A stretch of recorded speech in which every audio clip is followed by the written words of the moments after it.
So I'm gonna let you know right now in this podcast. Mm-hmm. There's only one rule for you. There's a rule for me. There are specifically no rules you, for me, and this is a new rule. There's no Pokemon card talk on the podcast. All right? Oh my god, we're focusing on you, are a hater, the bro. community, the business. Side note: I was just about to ask you how we could use these cameras for when I vend. After the pod, I have it here. I have my sports book though. Oh, you with do? all the sports cards. So I'll show you that after. Because I literally no. Don't pull the phone out. No. We don't care about Are we filming a little? Is this a little BTS right now? We're ABR, baby. We're always be rolling. Stop crying. Damn. Listen, I'm gonna let you know right now. I came here with something. Wow. For you. Oh wow. Yeah. Chet Holmgren. Why'd you give me a white guy? A green prison. I think it wasn't just white guys. Like you kind of. To be fair, he is a homegrown white. Yeah. The best whites in the NBA are European. And he went in my home state, birth state. That's where he went to school. Washington. Yeah, in Washington. Went to Gonzaga.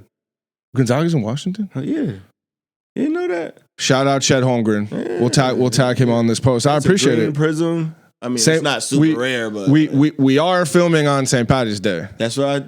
And then that was the theme as well. Dang, I appreciate it. Give me my credit. We'll put it right here. Even though I'm a Pokemon master. Listen, we all like Pokemon. Mike, did you like Pokemon as a kid? Sure did. I did too, but all right, you know what? We're going to move past the Pokemon cards. Mm-hmm. But to segue into key cuts, Zane does have a boatload of Pokemon cards that you offer to the kids when they get a haircut. Yeah. Do you give them to the adults or no? It's kids only. We had an adult come by the other day and start asking. I was like, it's only for the kids. But then another adult that I liked asked for a card, and I let him take one. Okay, was it a good one? Was it a good card? They're all hollows. So the kids feel special getting them, but they're not cards that are worth like $5, $10, $100. Gotcha. Yeah, we don't do that. They're just the mini ones. So I give them 28 cents holographic cards. Okay. Yeah. Listen, it's better than a lollipop. Yeah. You do have lollipops. We too, have lollipops and that. I let them take both. One of each. Listen, that's. But my whole staff will tell you, I'm very stern about if you try to take more than one, and some of the kids more than one lollipop, more than one of anything.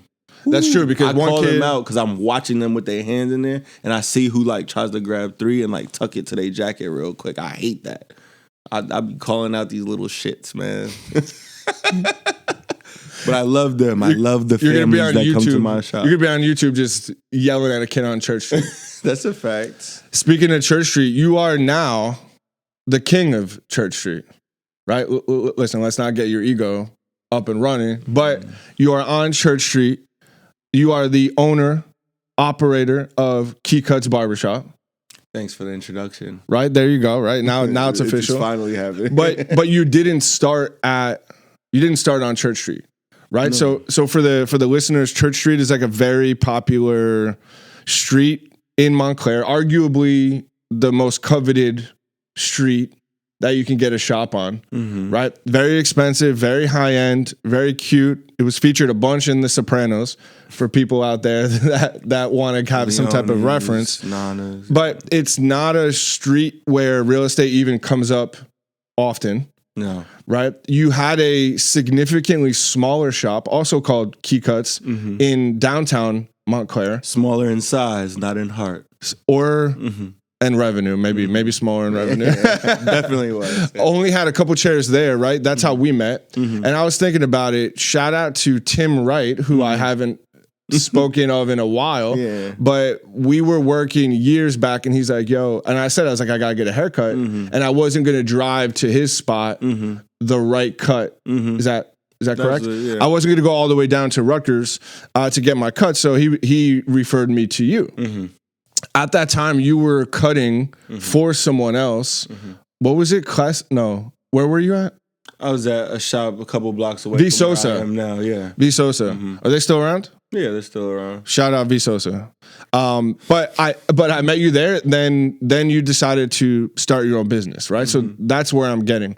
Not everybody has the gall to say, hey, I'm doing this. I'm making good money. I'm working for someone, but I want to stop what I'm doing here and do this completely for myself, right? So what gave you that motivation to start your own business? Because as you know, it's not the easiest thing to do, especially in a town like Montclair where there's a ton of competition.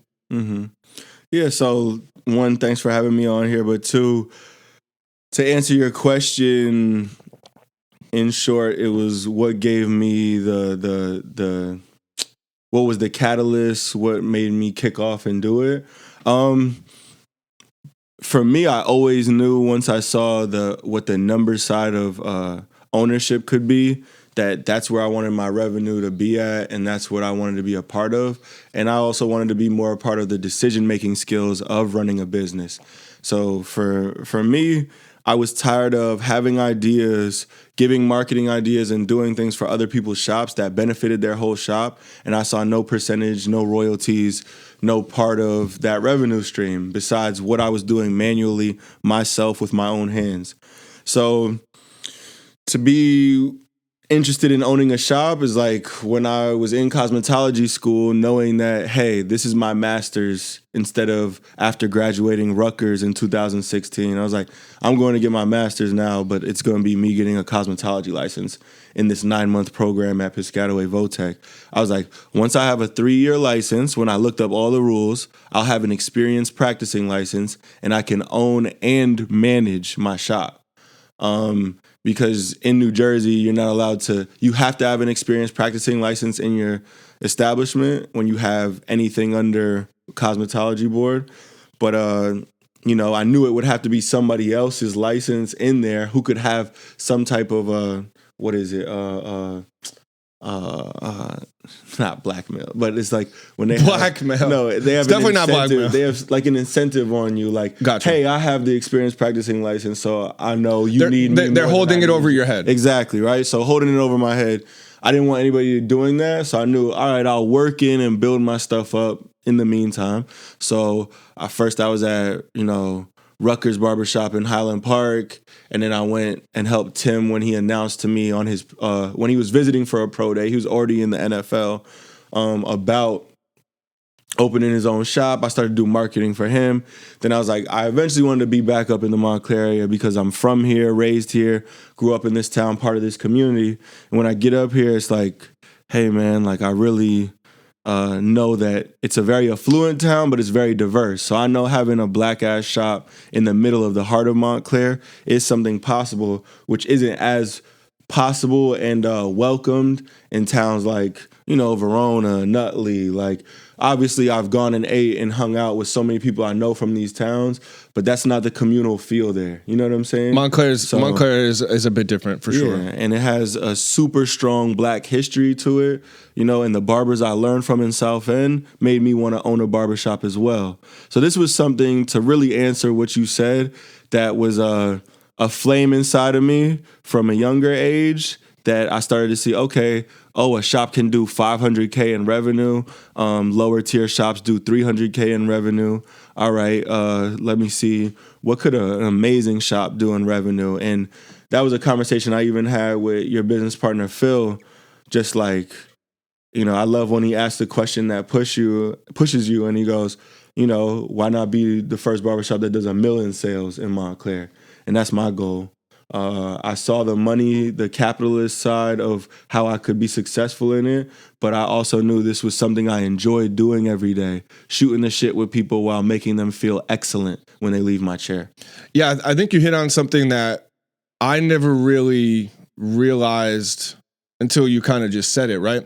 To the outside world, Montclair is very affluent. It is very diverse, but to the layman, someone who lives maybe in New York City, they don't necessarily know that it has a massive black community, right? To the outsider, they're thinking about rich white people buying the $3 million homes. Absolutely. Right? So, and that is a big aspect of Montclair.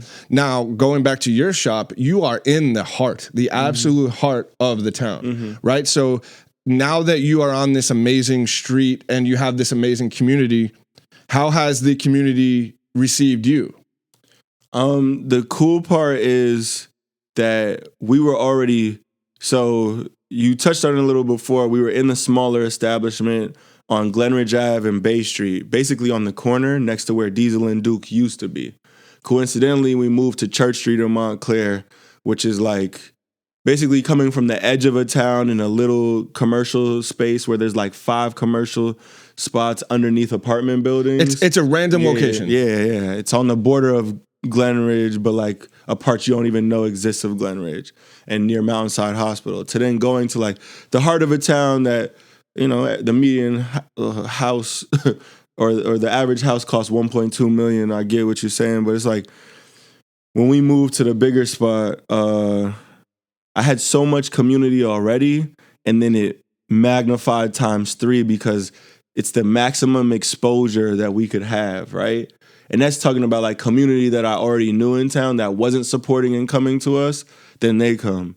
Then also, I'm in one of the best walk-in traffic spots of any town in northern New Jersey, probably the best, besides if you were in Jersey City near Grove Street or something like that. Like, it's definitely the best in the burbs, for sure. Yeah, absolutely. So, like, being received well isn't something I was worried about and isn't something I'm still worried about, even though I know what you mean by that question. But it's like they had to get used to the fact that we're on the block, like love that. And that I was hoping you'd answer that. Yeah, and that like the long-term third generation before me mentor, Celeste Young, Mr. Young, who taught all the barbers in town, like he was on the Ave first and then went to South End because of more racism and discrimination on Bloomfield Ave. So he was like, let me be in the middle of middle-class black households where we can all be like doing great, the hardware store, the martial arts dojo, the like South End Montclair. I don't know if everybody knows, like there's a plethora of black-owned businesses that still thrive there to this day. And it's like he went and built that. I feel like, and what Mark Williams, who just passed away, and Boo, and all my Mahir and all my mentors say is like, Zane, you're making it so that the new generation, when the parents ask me and they go, so you could really make money being a barber, like, I see Zane's got his shop on Church Street. Like, I would never expect it. They go, exactly. Like, I can tell parents now when they see you do that kids like see this trade in barbering brings a real income, 6 figures, able to take care of your family, able to own a business, able to, make moves in life. So I just, I welcomed being in a place that like was familiar territory, but hadn't been familiar for a while. Yeah, well, I like it because you kind of like planted your flag, right? And now, obviously, selfishly, you are also my barber. You are my friend, and you are my client. He didn't get a cut today, right? I didn't get a cut today. I should have got lined up. I do have a monthly standing meeting with Zane, but I think it's great because a lot of people from Montclair, including me, right? I lived there for 5 years. I didn't grow up here, right? I grew up in Queens and then Bergen County, and I had the wrong perception of what Montclair was when I first, when I first moved here. When my realtor, who's actually my aunt, she's like, "Oh, what about Montclair?" And in my head, I was like, "Yo, I used to hate those little rich white kids. Like those are the kids we wanted to beat up playing sports." Now, ironically, now ironically, like I became one of the, a part of the community, but you planting your flag, and I think it's even more amazing that you're on the best street in town and you're a local, right? Where I'm going with this is so many people like myself come into Montclair and join the community once they've made some money, or unfortunately now you have to make a good amount of money to afford the town. Yeah. Right? That's transplants coming to town. Correct. So, but you're now a local, planted your flag. Right now, when I walk down the street, I'm so happy because I got you. I with Key Cuts, I have the St. Clair, and I have, the Becker org. So like when I'm walking down the street, I see all my branding, which makes me happy. But you're doing phenomenal work too, Drew. I have to compliment Thank you. I appreciate that. But yeah, do I love walking down the street and seeing your logo and walking to your shop? Sure. I love that with any client that we have. I love seeing our work in the wild. But every time I'm in the chair with you, someone's walking by waving, or like a complete stranger. Like I remember like a legit 95-year-old man came in when I was getting my haircut last, and some random dude I never met before. You open the door, your hospitality is amazing. And I think most barbershops lose that. as they get into the thick of things, as they get caught in with the day-to-day, not even just barbershops, actually. I think most businesses lose that. Service-based industries, a lot of them have lost that entirely. One, thank you for all the compliments that you said. I really appreciate it. It's always good to know that, like, we stand out in the way that we give service, but then also, like, people see that I'm a compassionate, empathetic community member. And, like, it's good to feel that and feel rewarded in that for everybody that, like, interacts with the shop. And, you've created the logos and done so much business with me, but you've also been a good friend and seen the growth along the way. So that's why it feels great coming full circle and doing this interview with you. But we were just talking about... Pokemon cards? No, you saw the older gentleman come in, and we were talking about the service-based industries, right? So within the service industry, the cool thing, like, everywhere I've worked, I've always tried to be a sponge and say I wouldn't do that and I would do that everywhere that I worked, right? Whether it was at Whole Foods, right?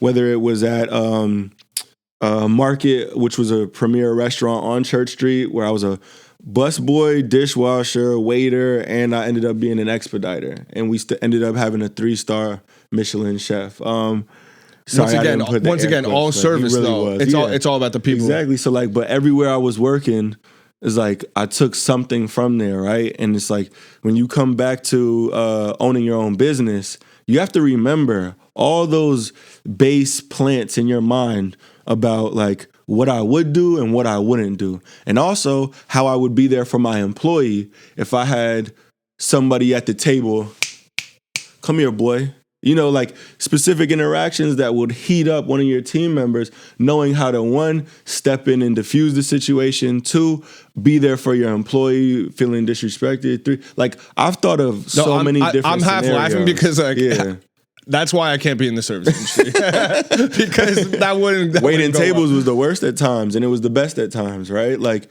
you get what you give out, and then sometimes you really don't get what you give out. Even when you're, like, from the doorway, greet at the table, etc. You're always trying to win this person over, even when they're a shitty human being, for lack of a better term. But, yeah, because you could say this about all service-based business. And by the way, make cool shit, we're a service-based business too, right? So, like, how I look at it is like, hey, is this experience that I'm working with on my client, if I go into the meeting pissed off, or if I go to the restaurant pissed off, right? Like, you have to, it's so cliche, but I say it to myself almost every day. I do business as if I would like business to be done to me. Absolutely. Right? And it took me a really, really long time to understand that. I used to have an ego. I used to be like, nah, man, I'm a designer. You don't know shit. You're hiring me to do this project, blah, blah, blah. Like, I would never actually say that out loud, but that would be my mindset. And now it's more of like a collaborative process. I would never say that out loud. Right. Well, I would say that out loud to you, but maybe not to the brand new people. Yeah. But, you know, you have the grandfathered in attitude pass. But one other thing that I think it's important for you is, so you own the shop. You have this beautiful shop, right? And there's 6 chairs? There's 6 chairs in total, but we have 7 employees and our mascot, Oreo Jamal Keys. He's a nice little French bulldog. He greets you at the door. He might snort, he might hump your leg, but he's there. Absolutely. But what's important is, I think other business owners, you could have chosen to have your chair in your business where you cut, where you do your actual day-to-day business. You could have been in the back. You could have been all the way in the back. But where are you? You are the first person that you see when you enter the door. You are the first chair. You are greeting. So not only are you the owner, the master barber, you're great at what you do, but you are the first person when you're working, you are the first person to greet everybody through the door, right? And as much as you and I joke around because we're friends, like we all make fun of each other. That's what friends do. Every time I'm sitting there, the cut is 30 minutes, but it might be 40 because you're out there talking to people, which I love, by the way. Which I love because you are giving everybody the time of day, right? Like I said, going back to the older guy. And then, by the way, this is all within a half an hour session.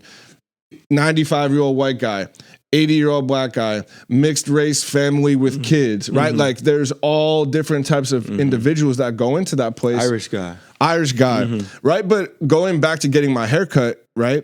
I like going to you because you understand hair, right? You are mixed race. You know how to cut black people's hair. You know how to cut white people's hair. You know how to cut Latino hair, Asian hair, whatever it is. You know how to do it because A, because of your experience, and B, is because of your background. Yeah, so it also is something that doesn't get pushed heavily in everybody's shop, being able to cut everybody's hair. And that's something I take big pride on is we not only, right, so I've hired some people who are extremely talented, but then we've also built up people who had the work ethic and want to be talented, right? So that's the most important thing in any employee. It's like, so one, I have the most amazing team that I've ever had at my barbershop right now. Right? Like I have cultivated this team, chosen this team, not only by myself, but with my manager, Cece, with my assistant manager, Charlie, with my receptionist and long time. She was an intern first, client first, intern second. Now she's our receptionist, social media. She interacts with you, Drew, through email. But like Ashley, all the leadership parts of my group, and then even the people who are newest, like Rob's been here for some years, Ariel now in his second year, Derek apprentice, Bell apprentice, and Brader. But it's like all these folks get a say in who we add on and how we feel about somebody after an interview, after they came in for a welcome moment, etc. And it's like when you build a team that interacts and knows, hey, we're here to get money first, and we spend so much time in here, there has to be a base level of respect at all times. Then we can all understand we're here for money first. We all get close because we spend so much time together. But respect has to be the base of all of that. And this is how Zane runs his shop. And when all those things can just like be cohesive and there can be chemistry and you've picked through the people that you've unfortunately and fortunately had to let go, it's like, man, you really built something special. And that's what really makes my shop special is everybody understands I have to be able to cut all types of hair. I have to be able to greet somebody who comes in my shop, speak to anybody who comes in, be able to book them, check them out, etc. If Ashley's not in there, if Zane doesn't have time and he's on the phone already, like, everybody knows. Everybody needs to be able to step up, be a role player. Yeah, and everybody takes the trash out except the women in my shop. And everybody washes a doorknob and a handle. And everybody understands I'm big on this place being organized and not chaotic. Because and to be fair, it is organized, it is clean, it's spotless. You do really care about all the little things. Going back to building a team. I don't think non-business owners really understand how hard it is to cultivate the right people. It took you years to say this to me, right? Because you and I chop it up as business owners all the time. We might be talking about an employee we've both had, right? Like take Mike here, who is now a part of the Make Cool Shit team, right? What up, Mike? Yeah. So now Mike is obviously helping us, but it also is timing too, right? Mike literally hit me up like 2 months ago and he was like, yo, man, I'm really getting into photography and videography. Do you have any like work available or do you know of anybody in the space, right? And I was like, that day, no joke, like an hour before he sent that, I was going to hire a different person.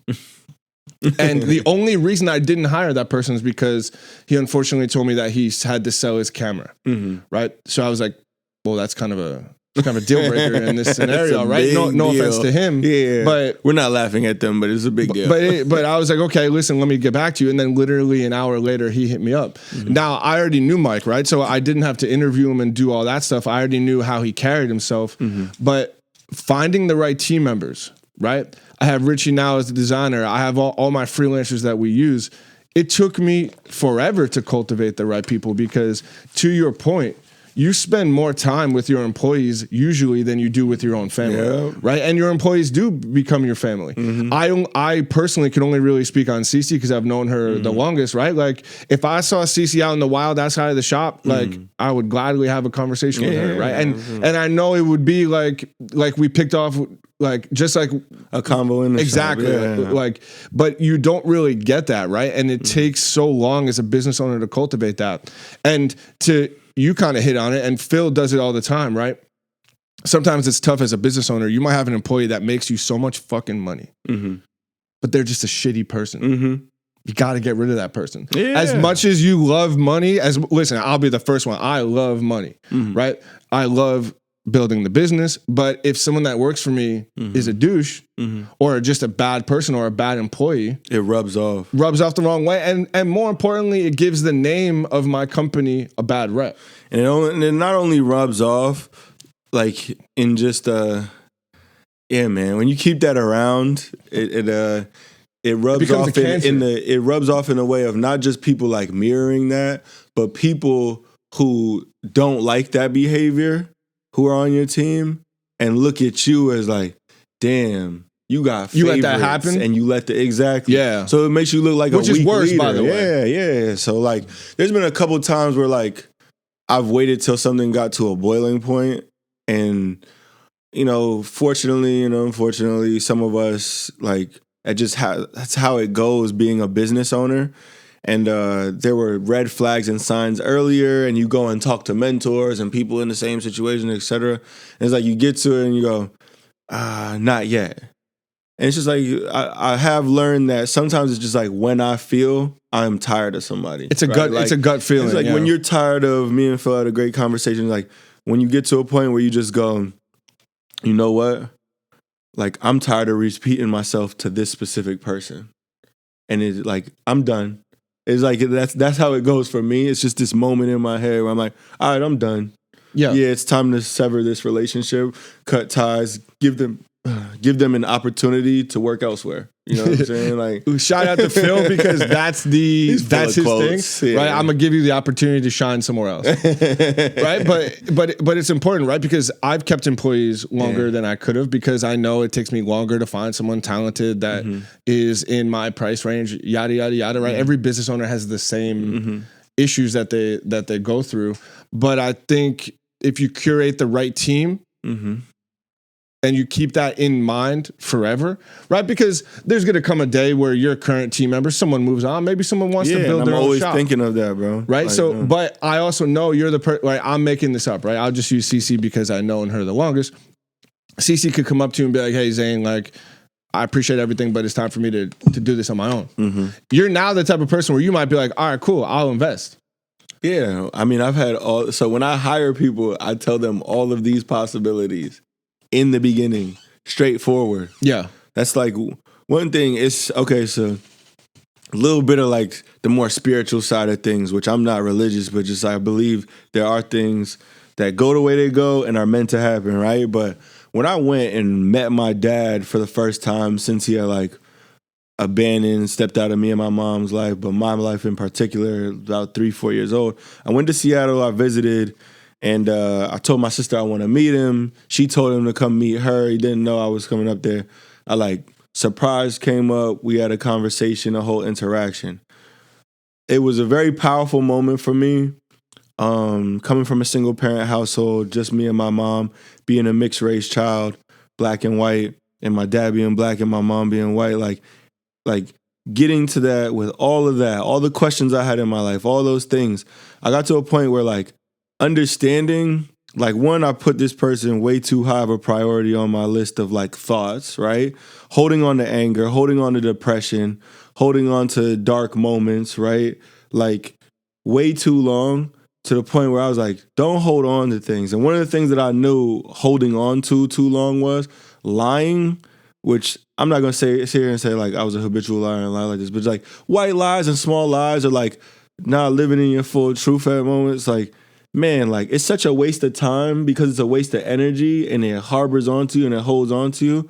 So like lying and holding anything back, it just feels like a big waste of time and energy, and it alters and falls negatively on whatever I'm trying to do in the process I'm trying to go through of things. So like you just said, like being able to invest or tell an employee that they have a future with me or I could do something with them. I believe in all of that, and I believe in being very straightforward about it from the beginning. Because once I tell you all of the things that are important in how you work here and the possibilities of what we can do, you go, dang, let me see if he's about what he said. And you could look every single one of my employees in the face and say, did Zane lie about what he said with this, that, and the third? And my day one, my first hire, my best hire, CC, has said to this day, and she said it to me a couple months ago again, you never lied to me. You know what I'm saying? Like, everything that you said was going to happen and how it's going, that's why I just keep rolling with you, Zane. Because we went from, not to just put numbers out there like everybody, but it's like, you come on here with me and you're an apprentice and you barely know how to cut, you're probably going to make $200 to $300 a week for the first 6 to 8 months. And it's going to be hard and it's going to suck. And that's why you usually get young kids who live at home with their family, right? Who can make that little amount in the beginning. But your main initiative, your main goal and initiative in the beginning of learning anything is volume, right? I need a ton of haircuts. Yeah, get your 10,000 hours. Reps. Yeah, exactly. Get your 10,000 hours in. So I know by year 2, by year 3, you're going to be a decently sharp barber who could handle average haircuts when they walk in. A 2 on the sides with a comb over. A dark Caesar wave cut with just some small tapers, temp fades, right? Like I know where I can get you to within 2 to 3 years. So you're going to first start making that first 6 to 8 months. Then you're going to be making 500 to 700 like by a year. Then you're going to be making, I'm talking about a week, right? 500 to 700 a week. Then you're going to be making a G a week when you're established and you're towards the end of your second year. Then you're going to get you 1,500. Then you're going to get to 2,000 a week. Then you're going to be one of my master barbers. And then all of a sudden you're at 100K a year. Yeah, exactly. But you're going to be able to be more in control of your schedule where I go, all right, what hours do you specifically want to work? What can we keep as your repetitive this, that, and the third? All right. And when you ask for days off or time off, I don't feel as inclined to go like, hey, you got to push that and move that to a different time or whatever. It's like, all right, your sales are continually coming in and you know to pick up a different day if you need an emergency day off or you plan more than 2 weeks ahead for special time that you just need for yourself. And I'm fully with all of that. As now a seasoned barbershop owner, what do you think the biggest struggle has been for you, right? As an entrepreneur? The toughest parts are like the parts that you have to get over are one, like being the most disciplined in not only spending habits, but organization of bills and credit and how they are applied and how they go. How to build it, how to build your business credit. That's one. That's a tough part. 2, employees and managing employees is always going to be like the hardest. Money management skills are top tier and need that. They're 1A and 1B of all of it. But everything else, like, I've always believed I was a leader. I'm in Aries. My B-Day is March 24th. I always felt that way. I didn't want anybody else making decisions for me.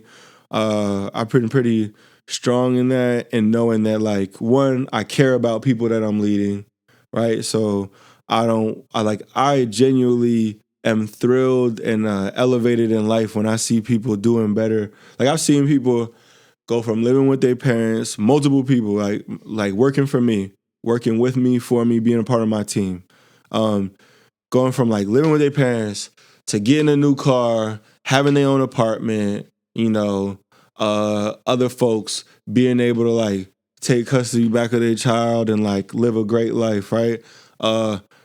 And be on their own and have the apartment that they always wanted. Other folks touch 100K. We've had 3 people become like 6-figure barbers underneath, so when you know your system's proven and it works for people, that's what's like so fulfilling for me. So that's incredible. I'm like smiling for you, right? Like someone being able to have a business that is making a better life for its employees. Yeah. Now, I never looked at that when I was an employee, right? Because I was always like, yeah, like, let me make this salary. Like, this is when I'm old, motherfucker, right? Like, that was the wrong mentality, right? So, like, working for someone versus owning a business are obviously 2 totally different dynamics. But as a business owner, seeing your team grow and knowing that you were a part of that, to me, is such an incredible feeling. Sometimes it's even better than the monetary value. Yeah, and I appreciate that a lot. Thank you for the compliment, and it makes me think of so like one of my favorite clients who's become like a big brother. His name's Ian Dunlap, the master investor. He's on Earn Your Leisure podcast. Okay, it's a financial literacy podcast. You sent that to me before. Yeah, Market Mondays. It's actually a huge podcast. and he frequently is on the Joe Budden podcast with another client of mine, Mark Lamont Hill. That's how I got introduced between the two. But besides that point, is Ian and I have gotten real close. Sometimes when you come out to New York, I get to take care of him, cut his hair. And when the last times we spoke, days later, we always sharing dope, successful memes and stuff like that, or motivational clips or sports stuff. But one of the motivational clips that I really like the quote of is chase excellence and the money's gonna come. You know what I'm saying? Chase the money, you're going to have a hard time finding excellence, right? But if you chase the excellence and the excellence isn't just the materialistic part of it, right? The best car, the best plane. That's so cliche to get to, but it's chase the excellence of we're giving the best customer service when somebody walks in. I'm not lying to my employees. I'm being fully transparent about their numbers. I've worked in shops before. Somebody wouldn't let me see my numbers for the week until the end of the week. Why can't I keep track of what I'm doing? And V Sosa showed me that that was some of the best business ownership I had ever been around. Julio and Frank, they were transparent with me. I told them my goals from the very day one of them hiring me is I wanted to be in Montclair and own a shop in Montclair. That might be in 2 months. That might be in 2 years. But I'm eventually going to do it. But it's happening. It's and then Tim taught me hey, be modern, be young, be cutting edge, have televisions in your shop, have an iPad, checkouts, work with Square, etc. You know what I'm saying?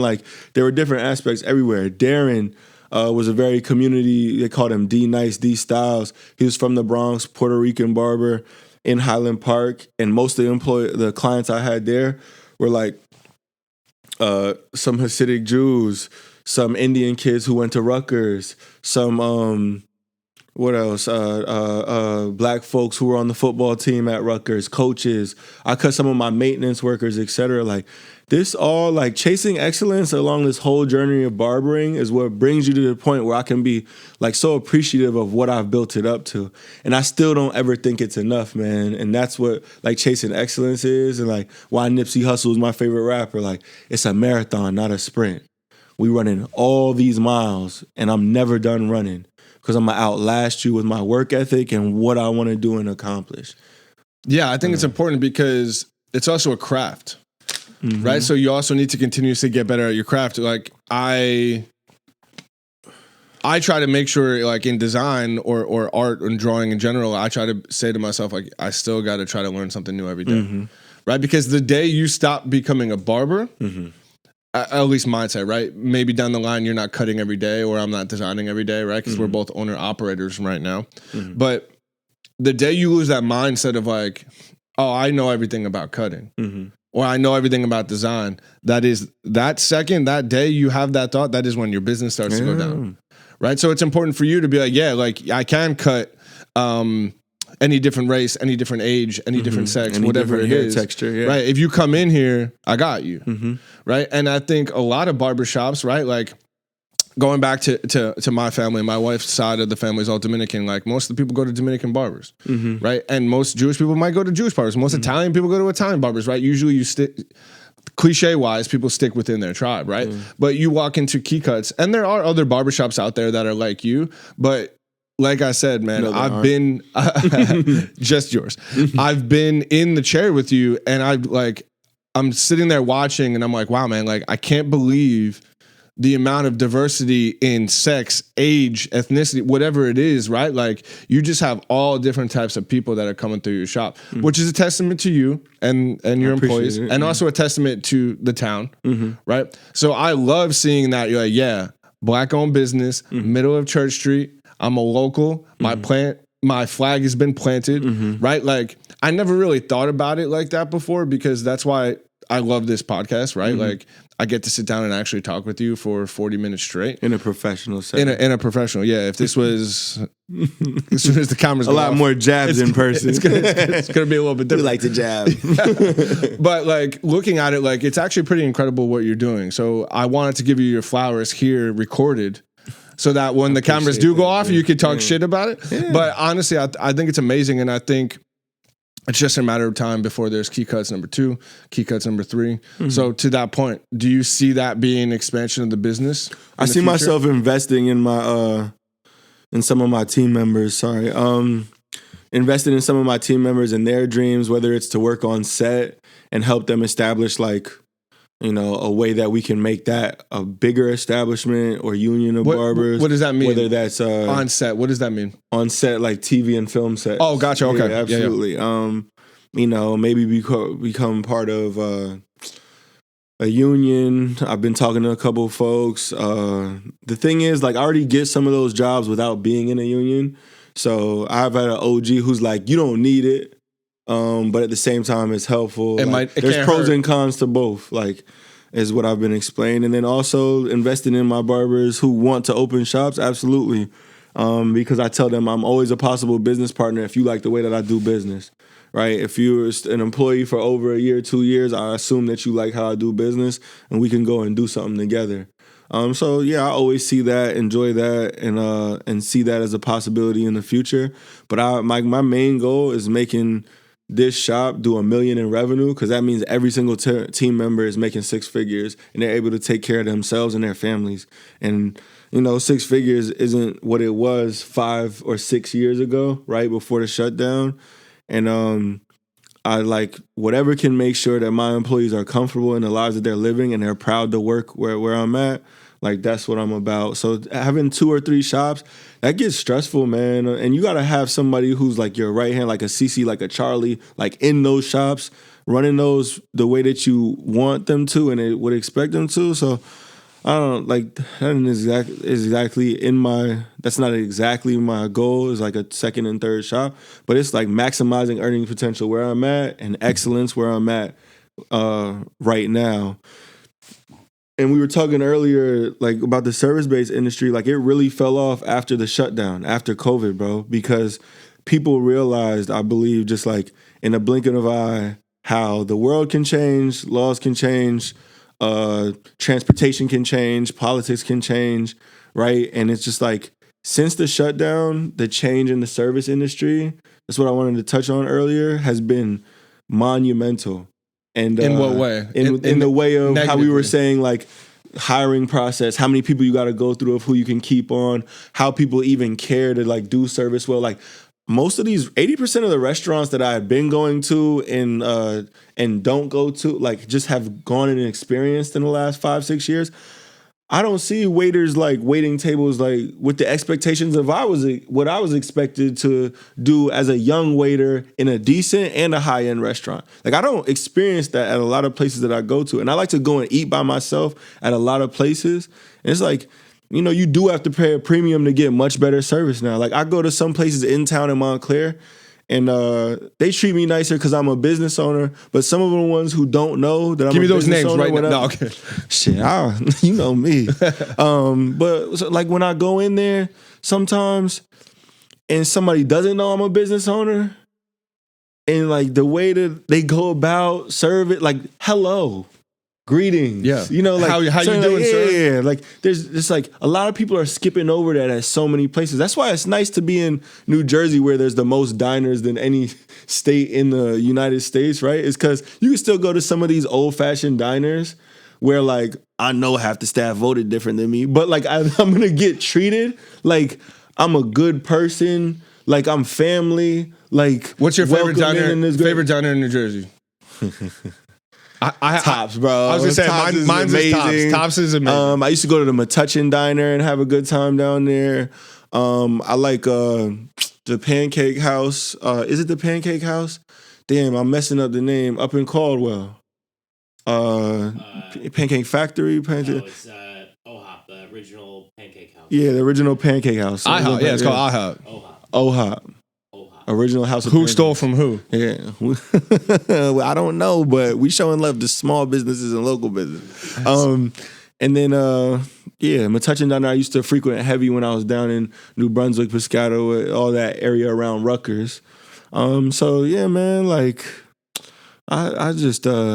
The loss of and how hard it is to find the gems in the service industry, like, you gotta hold on to people when they have that good part of them, and then like build them up skill wise as a barber. And it's tough and it's hard and it's the hardest commitment, but it is the most rewarding and the most beneficial, because we got 2 in-house that have been built up and now they're pro staff, And then we got another, then these are people who started as apprentices with me, right? But like, and then I got another 2 apprentices who are like just skyrocketing. Christabel and Derek are like, Derek wants to do twists and be a barber. Belle is starting to learn a little about cutting, but she's braiding and doing hair color. Like, and she's been doing braids and dreadlock, lock retwists. You know, it's just like they both, everybody that we bringing on, I'm like, all right, I need to know that you really like are about learning your skill, being a lead at your skill, and you care about how I run business.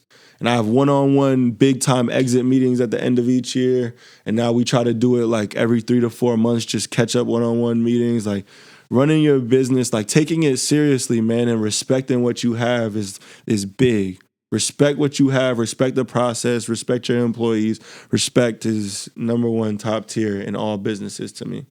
Well, just take your mic off the stand and just drop that shit, because that's a good place to end it. So where can people find you? People can find me on Instagram at cutbyzane. You can check out our website, www.keycuts.co. There's no Z at the end. Everybody always asks me, like, because barbershops love to put like the little, which like, by the way, is very, like in my humble opinion, isn't the greatest look to add just a Z. I know, like right? I wanted to clean it. I have to tell people though, like the way it's supposed to be spelled, Key Cuts. But you'll see an amazing logo, the amazing front of our barbershop, which you know, Big Drew over here, Big D, created and made and maintained. I know you wanted to pause me right there, but no, it's just like you put so much amazing work, not only into our logo, into our website, being so user-friendly. We get so many compliments weekly, I promise you, of just like when a new person comes in, hey, your website, like I love it. When I get a new client, they're like, it was so easy for me, bro. But can I make a standing appointment? And I'm like, yeah, you got to talk to me manually about that, because I don't just let anybody make reoccurring appointments. But it's like we get complimented on our website and the presentation and all of it, and you're a major part of that.